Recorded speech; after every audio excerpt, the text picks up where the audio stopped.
Ladies and gentlemen, welcome to the channel. I'm going to show you how to activate or deactivate the Shop Pay accelerated checkout. So let us get in. We are on Shopify and you want to go over to the left hand side right at the bottom of your screen and you will find settings.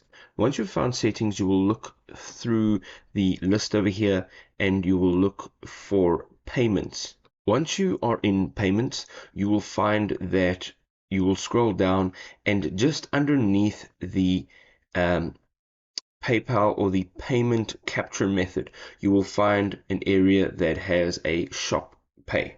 All right. Now, this is unfortunately not available for me, but this is what it looks like. And what you're going to do here is just toggle this on and off.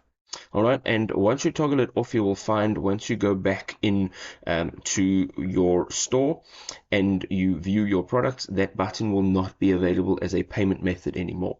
If this video was helpful, drop us a like. We'll see you next time.